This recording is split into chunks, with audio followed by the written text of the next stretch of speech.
ในบางช่วงเวลาห้านต่ำและห้านทุกสิ้นข้างทางนี่แหละเป็นอีกอย่างที่เรามากินแล้วสบายใจที่สุดมาทุกคนมื้อนี้เราจะพาทุกคนมาแนะนำห้านทุกสิ้นข้างทางให้ FC ทุกคนเบิ่งพวกเราจะเริ่มต้นจากเส้นทางขี่ลงมาทางลักเป็ดแล้วให้ทุกคนมาเลี้ยววนที่ห้อมอาโรงเรียนสร้างคู่หรือว่าข้างตู้ ATM นะทุกคนให้เลี้ยวเข้ามาในห้อมนี้เลยแล้วหลังจากนั้นให้ทุกคนขี่ซื้อไปจนสุดหัวของวิทยาลัยครูวชิรสไปขี่เราหัวลงมาจนสุดแล้วก็เลี้ยวซ้ายขึ้นมาแล้วก็มาซอดทางพี่แล้วทุกคนขี่ซื้อมาย่างเดียวเลยเหตุผลที่เรามาทางนี้นะเพราะว่าเราบ่ค่อยจื้อซอยปานใดทุกคนแต่ถ้าผู้ใดมาทางซอยข้างหน้าในทางเพิ่นจะง่ายมาฮอดจุดนี้แล้วก็เลี้ยวซ้ายกับฮอดห้านเพิ่นเลยทุกคนเพิ่นจะขายลูกชิ้นอยู่ในเฮือนหาลูกชิ้นห้านนี้เฮาก็เคยกินครั้งแรกคือการทุกคนเห็น FC เพิ่นคอมเมนต์อยากให้มารีวิวเบิ่งประซันเฮาก็เลยมาตามคำขอที่เฮาลงคลิปลงวิดีโอไปบางคนบ่ค่อยไปรีวิวห้านนั้นห้านนี้ที่ว่าเฮาไปบ่ทันฮอดก็ต้องขอโทษขออภัยด้วยทุกคนเด้อเฮาจะพยายามไปให้ครบทุกห้านเด้ทุกคนเส้นทางเพิ่นนะถ้ามาทางพี่ก็ทางง่ายแน่พอแต่มาฮอดเฮาก็สิมาเลือกเลยทุกคนเอาลูกชิ้นยุกหยังนะดอกกระตำข้าวปุ้นมันนี่คิดจะกินตำเผ็ดๆแ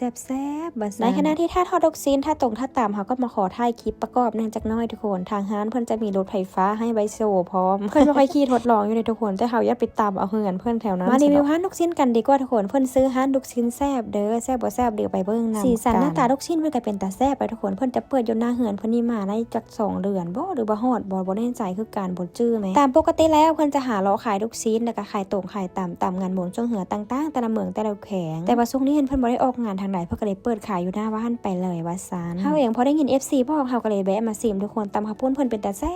บทุกคนได้กินเป็นความธรรมชาติแฮและที่สำคัญตำข้าวปุ้นเพิ่นหานี่เพิ่นจะมีเม็ดมะทั่วใส่ให้แบบเดทุกคนกินเข้าไปโอ้ยจะเป็นละมุนละไมในตัดมาที่น้องสาวคนค่อยทุกคนทางเว้าทางปัดแมงวันเป็นตาอีโตนแขกบ่ได้รับเชิญก็เข้ามาโฮดมันจะเป็นแต่สร้างแมงวันกันมาทุกคนเฮามาลองซิมเบิ่งดูทุกคนตำข้าวปุ้นเพิ่นป้าจะมันเป็นตาแซ่บเลยทุกคนบ่แน่ใจว่าโคกเท่าไหร่เด้ออันนี้เด้อน่าจะประมาณ20,000นี่บ่เนาะเฮาก็บ่แน่ใจคือกันลูกชิ้นเพิ่นก็มีแต่แนวเป็นตาแซ่บทุกคนไผเคยมากินน้ำเพิ่นในยูฮันนี่นะทุกคนคอมเมนต์บอกกันในเด้อเพิ่นน่าจะเปิดทุกๆมื้ออยู่เด้อทุกคนเด้อไผอยากลองกินลองชิมตามพวกเฮาก็แวะไปหาเพิ่นได้เด้อมันจะมีขายพวกตำมะฮุ่งตำข้าวปุ้นแล้วก็มีพวกลูกชิ้นทุกอย่างเลยสำหรับโลเคชั่นถ้าผู้ใดอยู่แถวหลัก7เนี่ยมันคือสิฮู้ดีดอกเส้นนี้นะทุกคนแต่ว่าเฮาก็บ่แม่นคนแถวนี้เนาะเฮาก็เลยเข้าผิดซอยกันแน่สำหรับเส้นทางเฮาถ้าเฮาถ่ายบ่ละเอียดจะแจ้งไปอะไรก็สามารถคอมเมนต์เข้ามาสอบถามได้เด้อทุกคนเด้อสำหรับ FC ที่มาคอมเมนต์บางร้านที่ว่าเฮาไปยังบ่ทันฮอดยอดบ่ถึงก็ต้องขอโทษขออภัยด้วยนะจ๊ะเดี๋ยวเขาจะทยอยไปทุกร้านให้ครบเด้อทุกคนเด้อเพราะว่าช่วงนี้หันอีหยังหลายอันหลายแนวเพราะว่าบรรยุกต์มายากบางเทื่อไปทางใดมาใดก็บ่ค่อยสะดวกสบายปานใดหั่นนะ